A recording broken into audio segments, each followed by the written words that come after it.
Malinaw daw na nilaro at pinera ang confidential funds ng OVP. Ayon sa isang House prosecutor, ang detalye sa agenda report ni John Manalo. Silipin na po nila kung mayroong aktual na malversation na nakumit si Ms. Acosta, si Mr. Lachica, Vice President Sara Duterte dito po sa paggamit po ng confidential funds. Ito ang panawagan ni House Prosecutor at Bicol Saro Portales Representative Terry Ridon sa Office of the Ombudsman. Matapos ang mga naging revelasyon sa impeachment trial ni Vice President Sara Duterte, kaugnay sa paggasta ng Office of the Vice President sa kanilang confidential funds. Sa pagtestigo ni OVP Assistant Chief of Staff at Assistant Secretary Lemuel Ortonio ngayong araw, sinabi nito sa korte na nag-request ang tanggapan ng confidential funds mula sa Department of Budget and Management noong naupo na si VP Sara taong 2022 dahil walang confidential funds ang sinundan nitong si dating Vice President Leni Robredo.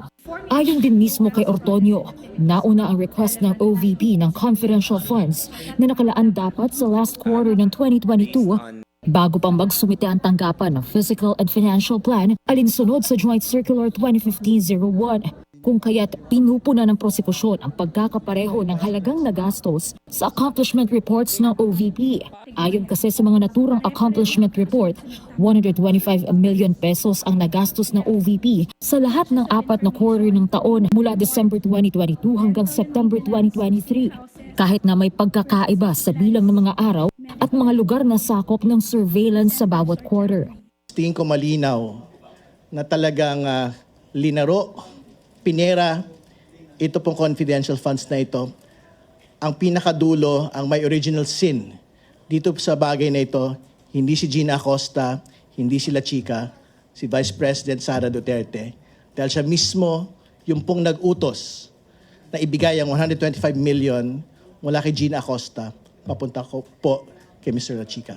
Pinunya rin ng prosekusyon ang hindi pagsunod ng OVP sa Joint Circular 2015-01 na gabay sa paggamit ng confidential funds. The question is, since na-release siya, na medyo na-late siya for a month after the release, after the request, ang intended supposedly dapat na ginagawa for a government expenses and transaction, dapat meron ka na talagang plano. Because that would trigger how much do you need. Nanindigan din ang prosekusyon na walang mandato ang OVP na makilahok sa confidential activities. At ang issue rin anya ay kung paano ginamit ng OVP ang pondo nito. Base sa accomplishment report ng OVP, ilan sa mga pinagamitan ng confidential funds ng BICE ay medical expenses at food aid at maintenance ng safe houses na ginamit anya sa surveillance and monitoring. Para sa agenda, Joan Manalo, Billionaire News Channel. Manatiling nakatutok sa Billionaire News Channel. Sumubaybay sa aming social media accounts at mag-subscribe sa aming YouTube channel para sa mga eksklusibong balita at storya.